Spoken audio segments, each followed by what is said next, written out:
Hola, buenas tardes a todos. Espero que estén muy bien. Bueno, en esta unidad vamos a hablar sobre lo que es la transformación del modelo de clases al modelo de entidad-relación.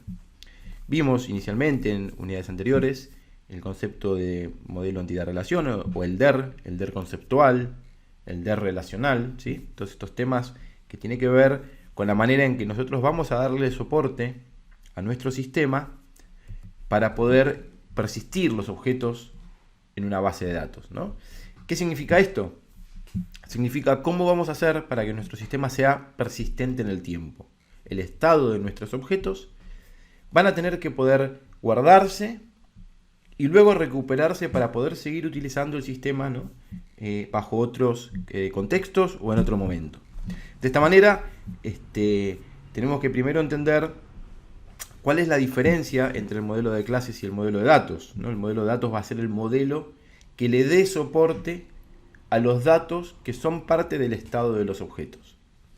De esta manera existen un montón de modelos, el modelo tradicional, el modelo de persistencia, el relacional, en donde nosotros vamos a utilizar tablas, relaciones, claves primarias, claves foráneas, que es el modelo SQL, ¿no? Como se conoce. Y están los modelos no SQL, que son los modelos que no son relacionales o que tienen otros criterios, otros conceptos, ¿no? Entre ellos el modelo de persistencia orientado a objetos, que es el modelo que es un modelo pensado para hacer transparente la persistencia en el modelo de objetos. Por supuesto que es un modelo que no es muy utilizado, que si bien fue conocido en una época, no es muy utilizado porque bueno, tiene ventajas y desventajas.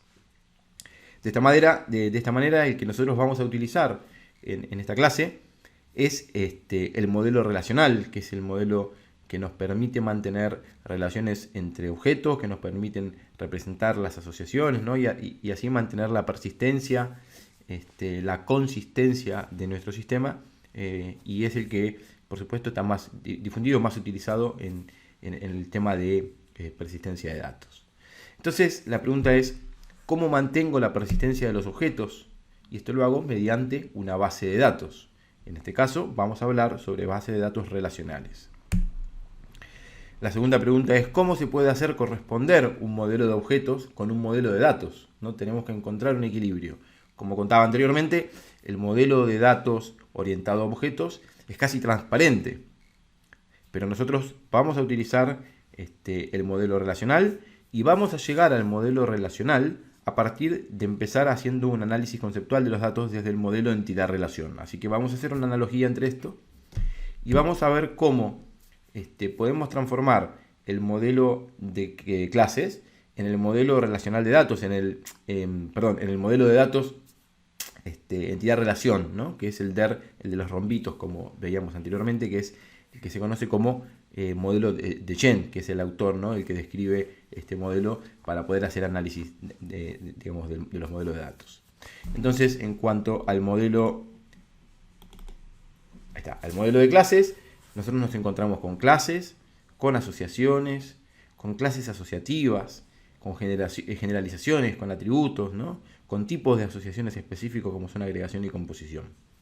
En el modelo de datos, el DER, tenemos entidades, interrelaciones, atributos, ¿no? Y atributos identificadores en línea general.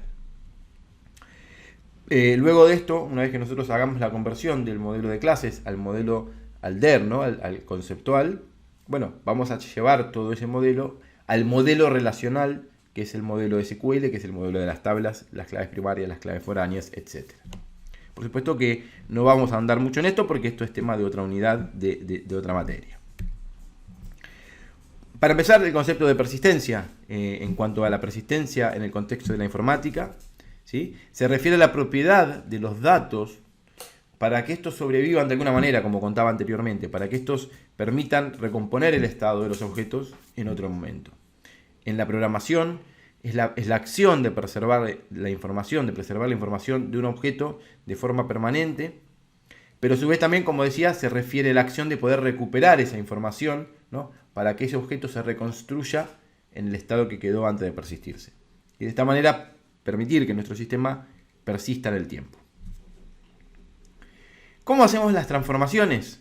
¿Sí? Es decir, cómo transformamos las clases, al menos en esta primera etapa, en el modelo de entidad-relación, ¿Cómo las transformamos en entidades, ¿no? Entonces, un alumno va a pasar a ser una entidad alumno de nuestro modelo relacional. Es decir, las clases se van a transformar en entidades del modelo DER, del modelo entidad-relación.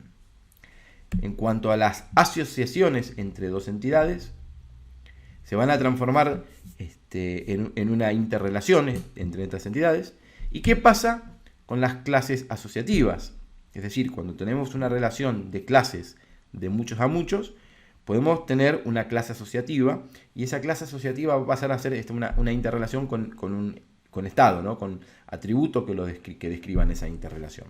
Por supuesto, para esto es muy importante que el modelo de clases tenga correctamente definida la multiplicidad para poder nosotros realmente hacer la transformación. O sea que la multiplicidad también se va a pasar al modelo de datos, al DER en este caso, y a partir de ahí describir, ¿no? las tuplas que se pueden conformar de datos. ¿Qué pasa con las generalizaciones? También hay que considerarlo, ya que en el modelo conceptual, el DER conceptual, vamos a poder representarlo, pero también tenemos que evaluar cómo se va a transformar esa generalización del diagrama de clases cuando llega el momento, ¿no? de persistir esto en el modelo relacional. ¿Qué pasa con los atributos de las clases? Van a pasar a ser atributos de las entidades y luego los campos de las tablas.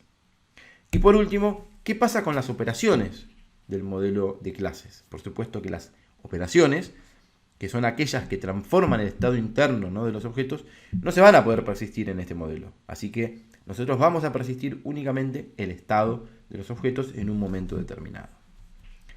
Comenzamos con las transformaciones básicas. Como decíamos, todas las clases se transforman en entidades. Cada clase va a estar representada por una entidad y esta entidad va a tener los atributos de la clase. Lo que vemos en la pantalla, vemos que en el modelo de entidad-relación es necesario que las entidades tengan su atributo identificador. También vemos que eso no sucede en el diagrama de clases, ya que en el diagrama de clases nos encontramos también con el concepto de identidad de los objetos. Por lo tanto, cuando nosotros hagamos la primera conversión, tenemos que hacerlo de la manera que la entidad cree un atributo identificador, si es que no existe dentro de la clase, ¿no? En este caso. Como vemos, alumno tiene nombre, apellido y dirección, y la entidad alumno tenemos nombre, apellido y dirección como atributos, y aparte un atributo identificador que la describe, ¿no? como tal. Creamos el identificador, por supuesto, se crean para cada entidad un atributo identificador, si es que no hay un atributo dentro de la clase que lo describa. Lo que es importante es no confundir. Nosotros en la clase no necesitamos un atributo identificador como tal, no necesitamos un ID, una primary key. En la clase simplemente describimos la entidad. El mismo objeto tiene su identidad, que es una de las tres características, ¿no? Cuando nosotros instanciemos una clase y la transformemos en objetos. Recuerden que en el modelo de datos no hay operaciones. Luego, en cuanto a las asociaciones, dijimos que se transformaban en interrelación. Se va a respetar la multiplicidad de las asociaciones, ¿no? para transformarse en cardinalidad, que va a ser la que describa posteriormente el modelo relacional de datos. Pero nosotros vamos a describir de manera muy sencilla la multiplicidad, la mínima y la máxima, en cada uno de los extremos, y la relación se va a transformar en una interrelación representada por un rombito.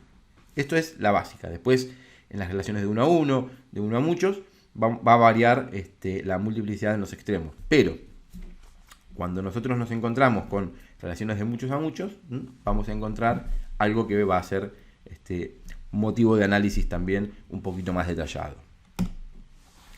Por otro lado, las transformaciones básicas, en cuanto a las relaciones de composición dentro del modelo de clases, nos vamos a encontrar con que tenemos que hacer la transformación a partir del concepto de entidad débil en el modelo DER, ¿no? en el modelo conceptual, en donde el todo, en este caso, en el ejemplo que tenemos una factura y una línea de la factura, en donde el todo va a ser una entidad que va a ser la entidad fuerte y la parte va a ser una entidad débil.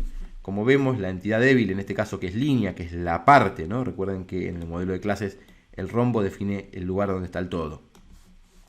La parte va a depender de su existencia de la identidad de la entidad fuerte, ¿no? Es decir, la factura va a tener un número de factura y la línea va a vivir haciendo una relación entre el atributo identificador de la entidad fuerte con un atributo que describa esa línea. En este caso, por ejemplo, el número de ítem.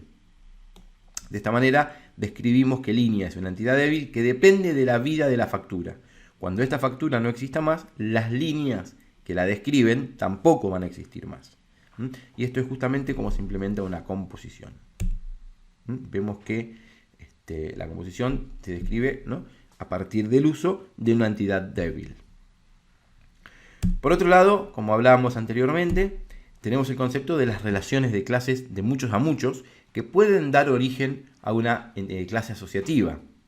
No siempre va a existir. Cuando haya una relación de muchos a muchos entre dos clases, una clase asociativa, esta clase va a existir cuando sea necesario describir la relación entre dos clases, cuando la relación es de muchos a muchos. Puede existir una relación de muchos a muchos sin una asociativa, pero sí, en el caso de ser necesario, va a existir esta clase, que también esta clase tiene que ser una entidad del dominio. Cuando yo tengo como en el ejemplo, ¿no?, una clase empleado, una clase empresa, la clase asociativa puede ser un puesto que cumple ese empleado en esa empresa, pero no una clase que sea, por ejemplo, empleado-empresa, porque justamente el modelo de clases describe la realidad. Y ese empleado-empresa, el nombre de negocio es puesto. Cuando nosotros hacemos la transformación, por supuesto vamos a tener una interrelación y nos vamos a encontrar con que esa interrelación va a poder tener atributos que van a ser los atributos que describan, en este caso, el puesto, ¿no?, la clase asociativa. Tengan en cuenta que las clases asociativas no tienen atributos identificadores propios. ¿Por qué? Porque la clase asociativa depende pura y exclusivamente del empleado y de la empresa. Por lo tanto, no podemos darle una identidad propia porque justamente no tiene existencia propia sin las otras dos clases o entidades que forman parte de la relación. Hasta acá vimos entonces interrelaciones, clases asociativas, vimos cómo se hace la composición. Nos queda ver cómo se hace la generalización, ¿no? En el modelo de clases nos vamos a encontrar con un caso como, por ejemplo, en donde tenemos una clase vehículo que se especializa en dos tipos de vehículos puntuales, un automóvil y un camión. Es muy necesario para nosotros implementar esto y transformar ese modelo conceptual, el modelo de clases, ¿no?, y poder persistirlo. Para eso nos vamos a encontrar con que podemos hacerlo de dos maneras, ¿no?, mínimamente dos maneras, en donde vamos a crear una entidad concreta, ¿no?, para cada una de las clases concretas, en donde nos encontramos con que, por ejemplo, la clase de vehículo tiene un atributo tipo de combustible y un peso, y luego el automóvil una cantidad de pasajeros y el camión una capacidad. Por lo tanto, creamos una entidad para automóvil. Esta entidad de automóvil va a tener los atributos del vehículo más los atributos del automóvil: tipo de combustible, peso y cantidad de pasajeros. Y lo mismo hacemos con el camión. Entonces creamos un atributo, una entidad camión. Lo mismo va a tener el código del auto, ¿no?, que sería el código del vehículo. Y este camión va a tener tipo de combustible, peso y el atributo especial de camión, que es capacidad. Entonces, la primera opción para persistir la generalización es crear una entidad para cada una de las clases concretas con la suma de todos los atributos. Otra opción es crear una entidad solamente para la superclase, en este caso vehículo, con todos los tipos, ¿no?, con todos los atributos de la suma de las clases concretas. Entonces nos encontramos con una clase vehículo que va a tener su código de automóvil, ¿no?, un código de vehículo, que vamos a tener el peso, el tipo de combustible, la capacidad, que es del camión, la cantidad de pasajeros, ¿no?, que describen al automóvil. Pero además es necesario agregar un atributo que describa, que identifique esa entidad cuando se cree un registro o un dato, a qué tipo de clase corresponde, ¿no? Un atributo discriminador que diga esta instancia corresponde a un automóvil o esta instancia corresponde a un camión, ¿no? Son dos formas de hacer la transformación de la generalización. Veamos un ejemplo. En este caso tenemos una superclase. Esta superclase se especializa en alumno y profesor. Alumno tiene una relación A1 con curso. Profesor tiene una relación muchos a muchos con materia. Alumno materia tiene una relación de muchos a muchos. Y esa relación de muchos a muchos da origen a una nota. Veamos cómo es esta primera parte de la transformación. Y nos encontramos con... Se me fue un poquito. Ahí está. Y nos encontramos con que tenemos la superclase, ¿no?, que describe justamente la generalización. Nos encontramos con la entidad alumno, con la entidad profesor. Fíjense que ahora en el ejemplo no hay atributos, ¿no? Simplemente describimos los identificadores.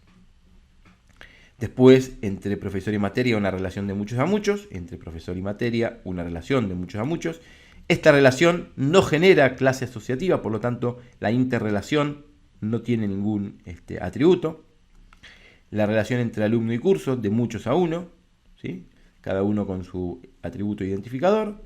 Y por último, la relación entre alumno y materia, de muchos a muchos, se transforma en una relación de M a N en el modelo en el DER. Y esta relación de M a M da cuenta de la interrelación nota, que tiene los atributos nota y fecha, ¿no?, que son estos dos que vemos acá en el diagrama. Vemos otro ejemplo, este ejemplo ya con un poquito más de detalle, en donde nos encontramos con una relación de muchos a muchos entre un ejemplar y un carrito de compras. Estamos describiendo un proceso de compras en un sitio web, por ejemplo, de libros. Nos encontramos con que ese carrito de compras va a tener una relación con cliente. El ejemplar va a pertenecer a un libro con una composición. El libro va a tener un autor va a poder tener muchos libros escritos. Lo mismo de la interrelación entre ejemplar y carrito de compras, va a crearse, ¿no?, la entidad carrito. Lo que hacemos es la primera transformación, en donde creamos las entidades. Como vemos acá, el cliente se va a transformar en la entidad cliente con sus atributos.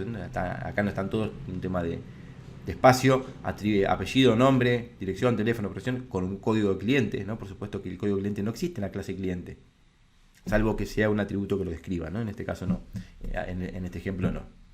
Después tenemos nuestro carrito de compras,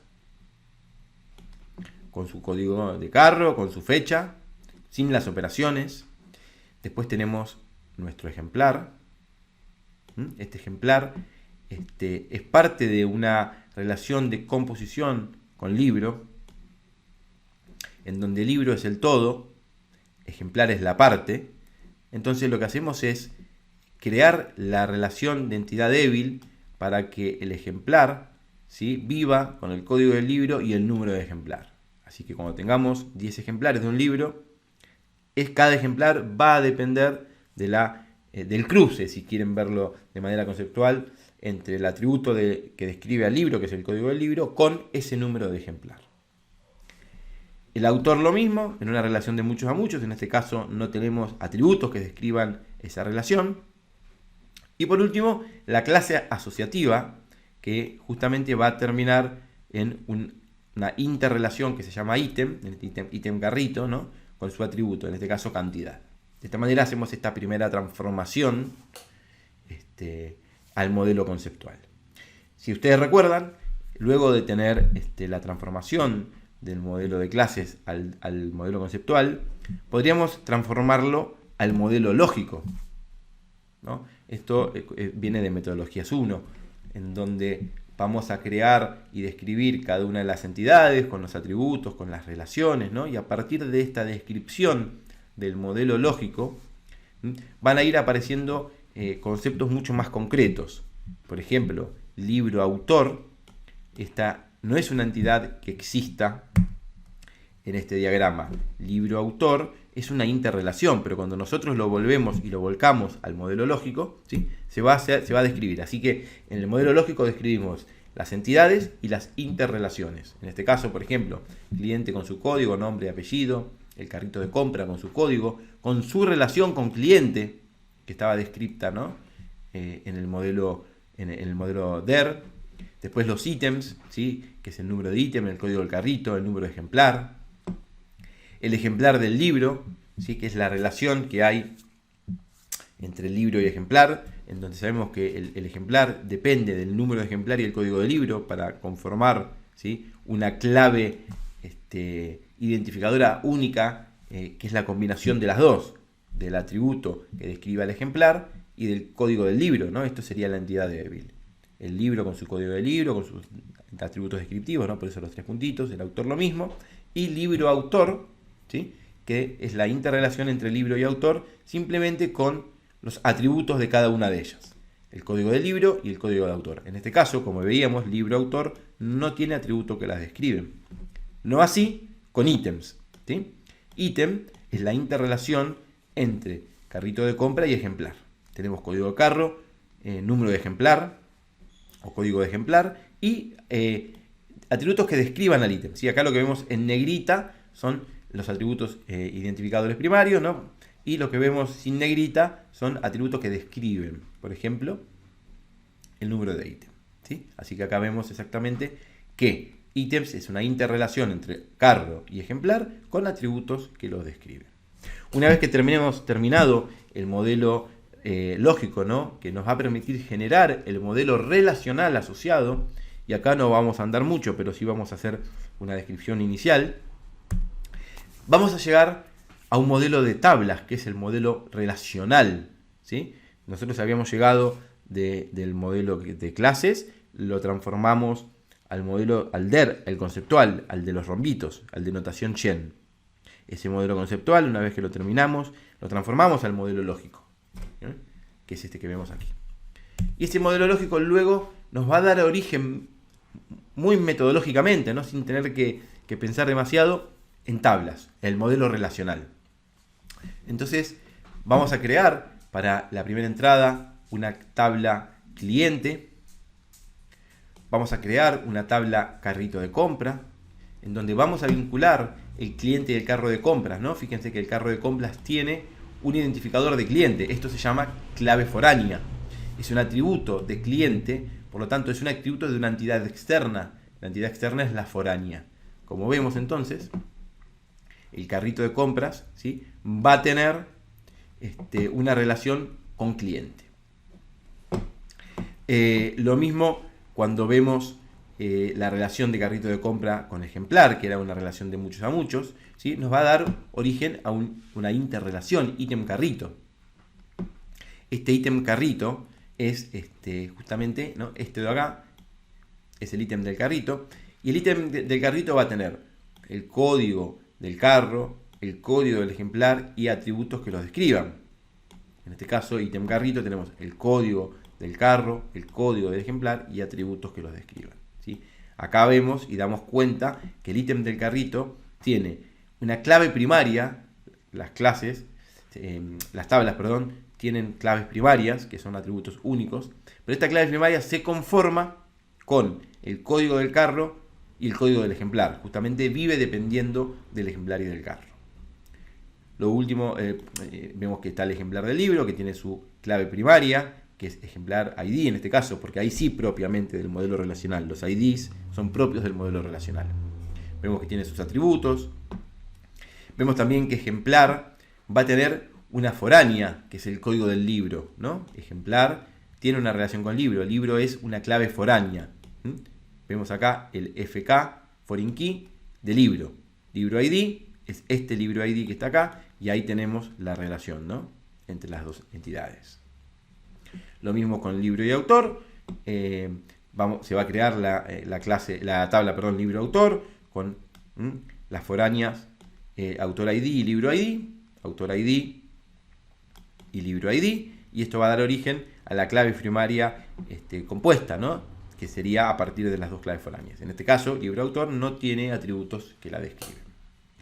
Bien, de esta manera hicimos una primera aproximación, ¿no? Donde vemos que existen relaciones de uno a muchos, de muchos a muchos. Las relaciones de muchos a muchos del modelo de clases no se pueden implementar en el modelo relacional de datos, por eso es necesario descomponer esa relación de muchos a muchos en dos relaciones de uno a muchos, ¿sí? La relación de muchos a muchos entre libro y autor se descompone en dos relaciones de muchos a muchos, de uno a muchos, de uno a muchos con libro-autor y de uno a muchos con libre autor. Y de esta manera implementamos la relación de muchos a muchos del modelo de clases. Bueno, en este ejemplo acabo de darme cuenta que hay un pequeño error. Voy a ver si ustedes logran identificar cuál es el error en este caso. Háganse, tómense unos minutos y vean si ustedes pueden identificar el error.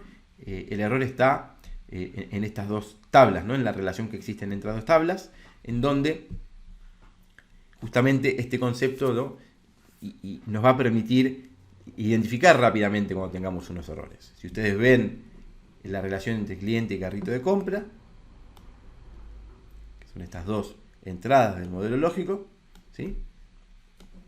Nos vamos a encontrar con que el cliente tiene su código de cliente, el carrito de compras tiene el código del carro y el código de cliente. Como vemos acá, el carrito de compras no tiene el código de cliente, está hecha al revés la relación, por lo tanto, el código cliente debería ir en carrito de compras, tal cual lo describimos en el modelo lógico. Como vemos, el pasaje a partir de todos los pasos, ¿no? Desde el diagrama de clases al modelo relacional, utilizando primero el modelo conceptual y después el modelo lógico, nos permite incluso hasta prevenir errores indeseados, ¿no? Que pueden ser parte también de un modelo que necesitamos mantener y que tiene que crecer y estar alineados constantemente con nuestro diagrama de clases. Al final, cuando nosotros vayamos evolucionando nuestro diagrama de clases, cada uno de esos cambios debería impactar en nuestro modelo relacional, que es el que nos va a permitir físicamente persistir el estado de los objetos. De esta manera, nos encontramos con que las relaciones de las clases tienen su forma de implementarse a partir de transformar la multiplicidad de las clases en cardinalidad del modelo relacional de datos, los atributos en campos, ¿sí? Lo que no se puede hacer es implementar directamente la relación de muchos a muchos, por eso es que existe la tabla intermedia en el modelo conceptual y en el modelo relacional y la interrelación en el modelo conceptual. De esta manera podemos describir cómo se relacionan esas entidades, qué atributos tienen, ¿sí? Y mantenerlo también en el tiempo. Esto por supuesto que es un tema de otra materia, así que es a modo introductorio. Algunas sugerencias como para cerrar: el modelo de datos es una consecuencia del modelo de clases, por lo tanto se va a diseñar después de este. Nunca es buena práctica empezar a hacer un sistema orientado a objetos pensando en el dato, porque el dato, como vimos, no es exactamente igual al objeto. El modelo de datos tiene tablas que en el modelo de objetos no van a existir como clases, como pueden ser las clases, las tablas intermedias en algunos casos. La transformación es del modelo de clases al modelo conceptual y de este al modelo lógico y por último al modelo relacional. Esto lo vimos en metodologías 1. Tengan en cuenta el costo y los beneficios de mantener el modelo de datos conceptual, las relaciones de generalización, ¿no? Es decir, qué nos conviene hacer si hacemos la generalización y la mantenemos o hacemos esa implementación un poquito más a bajo nivel que vimos con esas dos opciones. Y existen otros mapeos, ¿no? Entre el diagrama de clases y el modelo de datos, que puede ser visto en algunas otras bibliografías muy específicas, donde por ahí diferentes autores cambian algunos esquemas, pero en líneas generales esto que planteamos es de lo más relevante. Como autoevaluación, tienen que tener claro si pueden definir y dar ejemplos de la transformación de una clase, de una asociación, de una composición y de una generalización. Serían los puntos más clave que ustedes deberían entender. Y por último, dejamos acá algunas preguntas de autoevaluación. Entonces, ustedes se van a autoevaluar preguntándose: ¿entiendo por qué utilizo una base de datos relacional y no, como parecería lógico, una base de datos orientada a objetos, como dijimos inicialmente?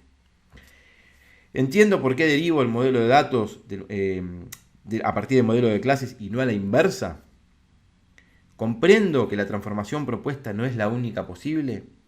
¿Entiendo que solo transformo datos y no operaciones? ¿Entiendo el por qué? Y comprendo por qué a cada clase transformada, además de los atributos, también debo añadirle el modelo de datos un identificador único. Estas preguntas ustedes se las pueden responder y a partir de ahí cerrar la idea general con esta autoevaluación. Con esto damos por terminada la clase. Espero que les haya sido de utilidad y bueno, por supuesto que nos encontramos disponibles para poder responderles cualquier tipo de preguntas. Nos vemos la próxima clase.